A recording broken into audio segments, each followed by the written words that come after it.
सच में मैं एक बार ही दर्शन किया हूँ। मैं अज्ञानी था, पता नहीं था, मूढ़ था, जाना कि नहीं जाना, दूर से दर्शन किए। और जब भी मेरी कृपा है उन पर, आचार्य भगवान आत्माराम जी, आचार्य भगवान आनंद ऋषि जी और मालव के श्री गुरुदेव सौभाग्यमल जी महाराज साहब, कृपा है, कृपा बरस जाती है, आ जाते हैं और आशीर्वाद दे जाते, आगे बढ़ो, आगे बढ़ो, शासन को आगे लेके जाओ। उनका आशीर्वाद है। मुझे कहने लगे, भाई तुम तो मेरे पास भी नहीं आए। बाद में जब मिले दर्शन में, भाई तुम तो मेरे पास भी नहीं आए, मैं तो बीज डाल दिया था। महापुरुषों की कृपा होती है। मैं क्यों कह रहा हूं, गुरु ढूंढना और समर्पित हो जाना, जो आपकी मन वचन काया की एक रूपता में आ जाए, जो आपकी जड़ और चेतना का भेद करवा दे। रेगिस्तान में बरसात हो जाती है, धरती खिल जाती है, ऐसे आप खिल जाओ। वो है गुरु। और शिष्य कैसा होना चाहिए, कैसा होना चाहिए? गुरु शीश भी मांगे तो सस्ता है, शीश भी दे दे, शीश भी तो गुरु मांगे। शिष्य का मतलब जो शीश देने को भी तैयार हो जाए। युवाचार्य जी ने सुनाया था ना एक दिन एग्जाम्पल, गुरु ने कहा तू सांप के मुंह में रख दे, तो शिष्य कहता क्या गुरु है, मुझे मारने आए? कहाँ सांप और मैं, बुद्धि लगाता तो क्या होता? नहीं लगा, कुछ नहीं होता। गुरु ने भले के लिए किया था, उसने सांप का ऐसे कर दिया, सांप ने डंक मारा, विष अंदर चला गया, उसका रोग ठीक हो गया। गुरु दीर्घ दृष्टा होते हैं। और विद्यार्थी के 5 लक्षण, कागचेष्टम बको ध्यानम स्वानेन्द्रिया तथैवच अल्पहारी ब्रह्मचारी इति विद्यार्थिनी 5 लक्षणम। शिष्य कैसा होता है? कागचेष्टम, जैसे कौवा क्या करता है, का का का का का का, उसकी चेष्टा रहती। कागचेष्टम बको ध्यानम, ध्यान कैसा? बगले का ध्यान। बगला का ध्यान किसका करता है? चाहे वो ध्यान में बैठा है, एक टांग पे खड़ा है और मछली आए पकड़ के खा लूं, वो अलग भागता है। बगले जैसा ध्यान। कागचेष्टम बको ध्यानम। निद्रा कैसी? श्वान निद्रा, कुत्ते को देखा आराम से सोया होता है, जरा से पास फट जाग जाता है। नींद कैसी? कुत्ते जैसी। कागचेष्टम बको ध्यानम श्वान निद्रा तथैवच अल्पहारी ब्रह्मचारी। शिष्य कैसा होना चाहिए? ठूस ठूस के खाने वाला नहीं, थोड़ा खाने वाला हो, ब्रह्मचारी हो, शील का पालन करने वाला हो। ये 5 शिष्य के गुण हैं। नरेंद्र, विवेकानंद का नाम नरेंद्र था, उसकी माँ ने उसको कितनी शिक्षा दी। कलकत्ता में रहते थे, घोड़ा गाड़ी का ज़माना था, तांगे का ज़माना था। आज भी तांगा तो दिखाई नहीं देता, आज तो मोटर गाड़ी है। कलकत्ता में तांगे होते थे। तो मेहमान आए, कोई बच्चा था छोटा, 5-7 साल का होगा, तो क्या बनेगा? कहता मैं वो तांगे वाला घोड़ा गाड़ी वाला बनूंगा। माँ के सामने कहा उसने, और माँ ने कुछ डांटा नहीं, माँ ने कुछ नहीं कहा, चुप कर गई। माँ उसको अंदर ले गई। अंदर जाके कहने लगी, कृष्ण जब वो अर्जुन का सारथी बनते हैं और अर्जुन पीछे खड़ा होता है, कृष्ण सारथी है, तो माँ ने कहा तू घोड़ा गाड़ी बनना है, ऐसा बन, ये कृष्ण जैसा बन, सारथी बनना है तो कृष्ण जैसा बन।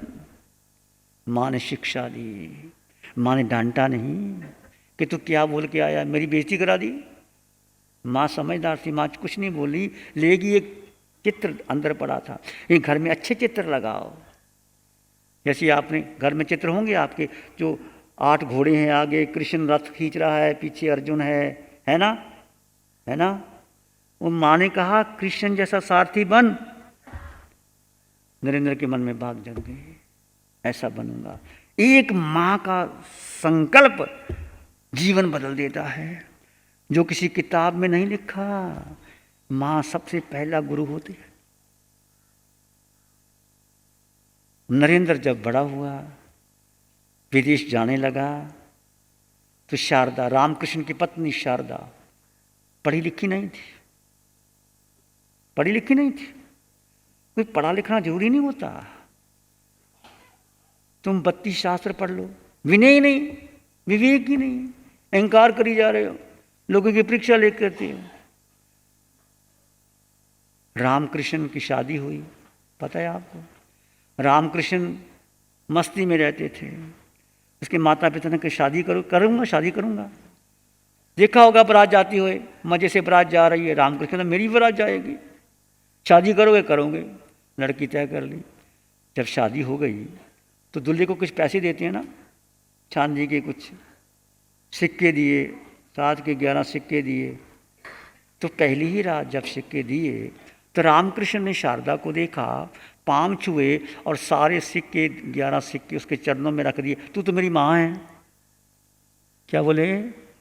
तू मेरी माँ जैसी लगती है, तू मेरी माँ है। अपने सिक्के उसके चरणों में डाल दिए। और शारदा ने इनकार नहीं किया कि तुम क्या कह रहे हो, ठीक है। जिंदगी भर रहे, उसको माँ मान के रहे। ऐसे रामकृष्ण थे।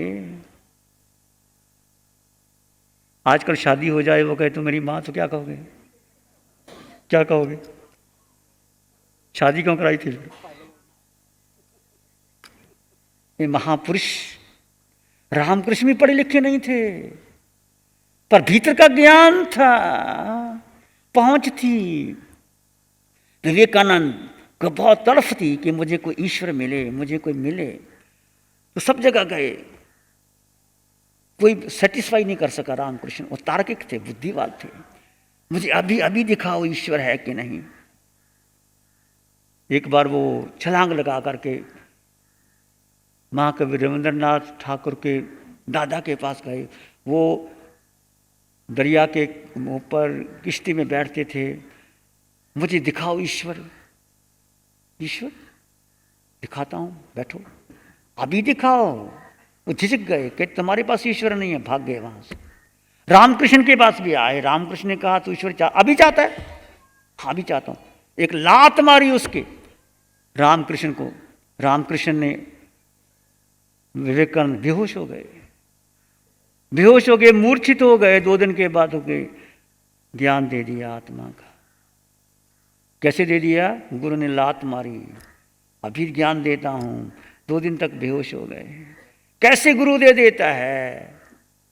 वो रामकृष्ण थे, पढ़े लिखे नहीं थे। और विवेकानंद बहुत पढ़े लिखे थे। जब नरेंद्र आया तो रामकृष्ण ने कहा तू बहुत दिनों के बाद आया, मैं तेरी इंतजार कर रहा था, तू क्यों नहीं आया पहले मेरे पास? गुरु जान लेता है कौन मेरे पास आने वाला है। जब आ गया, और विवेकानंद जब छोटे थे, नरेंद्र वो भी गरीब थे, पिता कर छोड़ के चले गए। माँ इतना ही भोजन बनाती थी कि जितना एक टाइम खा सके, माँ खाए या बेटा खाए। अब नरेंद्र, छोटा नाम था नरेंद्र ही उस समय, अब क्या खाए हो? जब खाना खा के आता तो माँ कहती बेटे तू खा ले। नरेंद्र कहता माँ भूखी है, माँ ने खाना खाया नहीं। वो क्या करता, माँ मेरे मित्र के गया था, उन्होंने मुझे खाना खिलाया, एक डिकार लेकर के देखो माँ मेरा पेट भरा हुआ है, आप खुद ना खाए, माँ को कहे तो खा ले। माँ कहती बेटा तू खा ले। जब रामकृष्ण को पता चला कि इनके घर में इतनी गरीबी है, 2 टाइम का भोजन नहीं बनता, तो रामकृष्ण ने कहा काली माँ, रामकृष्ण काली माँ की आराधना करते थे कि तू काली माँ से क्यों नहीं मानता, माँ से मांग लेना, वो तेरा पेट भर दे। रामकृष्ण ने भेजा काली माँ के पास, जाओ तू मांग ले। रामकृष्ण बाहर बैठे हैं, नरेंद्र अंदर बैठा है, काली माँ के सामने प्रार्थना करता है, कुछ मांगा नहीं, रोने लग गया, वापस आ गया। रामकृष्ण ने कहा तूने मांगा नहीं। फिर दोबारा भेजा, नहीं मांगा। तीसरी बार भेजा, नहीं मांगा।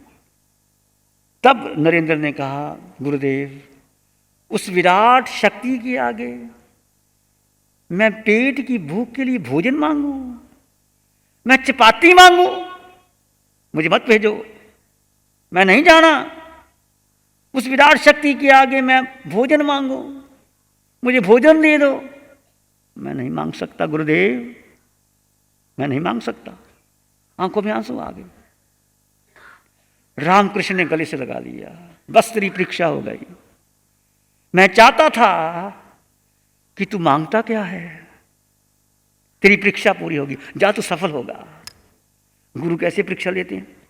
भेजा, काली मां सब दे देगी, नहीं मांगा। 3 बार भेजा, विराट शक्ति के आगे मैं क्या मांगू गुरुदेव, उसका विराट देख करके मैं अपने आप को खो जाता हूं, मैं नहीं मांग सकता। ऐसी थी, गरीबी थी, पर गुरु की सन्निधि में आए, इतने विद्वान कि अमेरिका में जा करके ऐसा छाप जमाई। जाने से पहले एक घटना और कहता हूं मैं आपके सामने। रामकृष्ण चले गए, शारदा मां थी, तो विवेकानंद जाने लगे विदेश, तो मां से आशीर्वाद लेने लगे। शारदा मां के पास आई, मां मैं विदेश में जाना चाहता हूं, मुझे आशीर्वाद दो।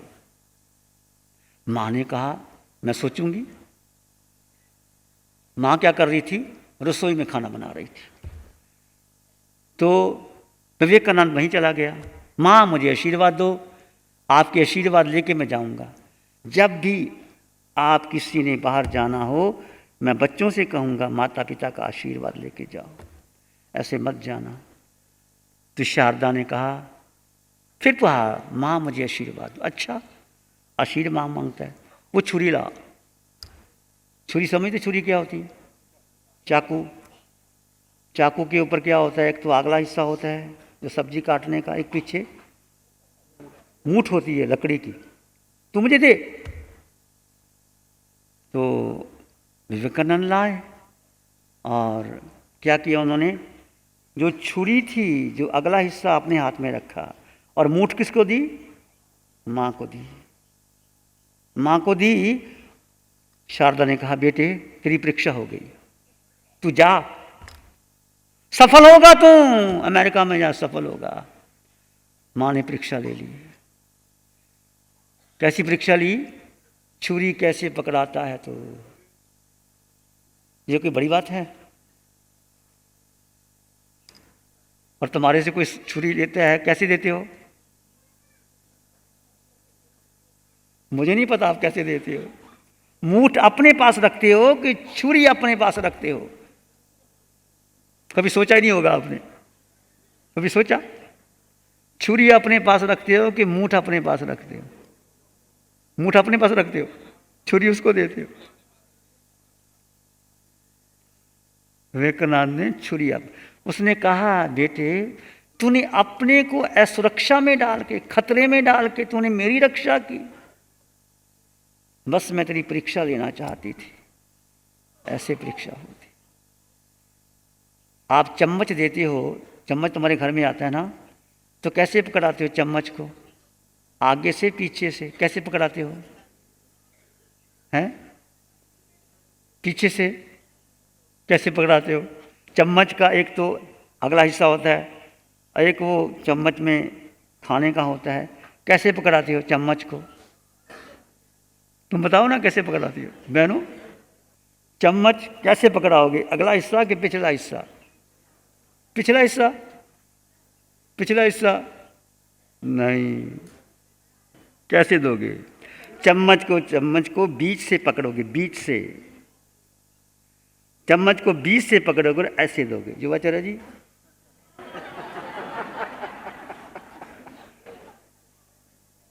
क्यों? आगा भी दोगे तो तुम्हारा हाथ में कि पसीना ना लग जाए। पिछला दोगे वो खाएगा कैसे? तो चम्मच का बीच का हिस्सा है ना, बीच का हिस्सा ऐसे देना। सब समझ गए? बहनों इतना खाना बनाती हो, इतना चम्मच समझ करते, ये नहीं पता? देखो ये कैसे परीक्षा होती है जीवन के अंदर, अनुभव की बात होती है। चम्मच को, किसी को चम्मच देने से उसको हाथ ना पहुंचे। मान लीजिए आपने अगला हिस्सा दे दिया तो आपका हाथ का स्पर्श लगा, पसीना हाथ में आया, पसीना उसको लगा, तो चम्मच का ना अगला ना पिछला, उसको बीच से ऐसे कर लो। गुरु और शिष्य का संबंध, अध्यात्म का संबंध, वो गुरु जो आपको आत्मज्ञान दे दे, वो गुरु जो परमात्मा से जोड़ दे, वो जो गुरु जो भाव भाव के जन्म समाप्त कर दे, वो गुरु कौन गुरु है? अरिहंत परमात्मा महाविद्य क्षेत्र में विराजमान, जो इस पंचम काल में हमें चतुर्थ काल की साधना दे रहे हैं, महावीर की साधना दे रहे हैं, भेद विज्ञान दे रहे हैं, वो परम गुरु है। और ऐसे वितराग साधिका निशा जी अपना देह को गला गला के साधना दे रहे हैं। तुम समझो, जीवन का महत्व को समझो, सत्य को समझो। आज टीचर्स डे है, मैं कुछ बातें कह गया हूँ, ज़्यादा भी कह गया हूँ।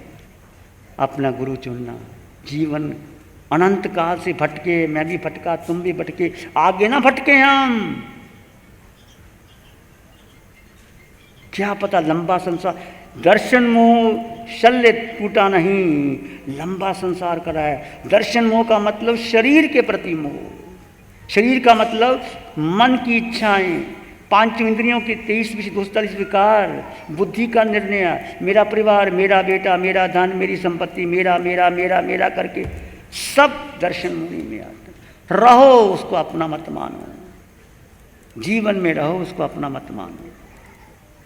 विचार करना, चिंतन करना। समय बहुत थोड़ा है, छोटी सी उम्र,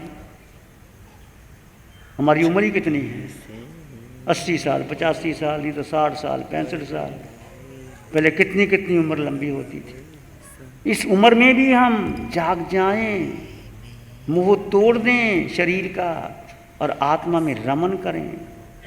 नमो अरिहंतानंग, नमो सिद्धानंग, नमो आयरियानंग, नमो अध्यायनंग, नमो लोय सब साहुनंग, धम्मो मंगल मुखी ठम अहिंसा संयमो तबो देवावित्तंग नमंग संति जस धम्म श्यामनो। श्री चत्तारी मंगलम, अरहंता मंगलम, सिद्धा मंगलम, साहु मंगलम, केवली पनतो धम्मो मंगलम। चत्तारी लोग उत्तम, अरहंता लोग उत्तम, सिद्धा लोग उत्तम, साहु लोग उत्तम, केवली पनतो धम्मो लोग उत्तम। चत्तारी शरणं पवज्जामि, अरहन्ते शरणं पवज्जामि, सिद्धे शरणं पवज्जामि, साहु शरणं पवज्जामि, केवली पणतं धम्मं शरणं पवज्जामि। चारे शरण दुख हरण जगत में ओ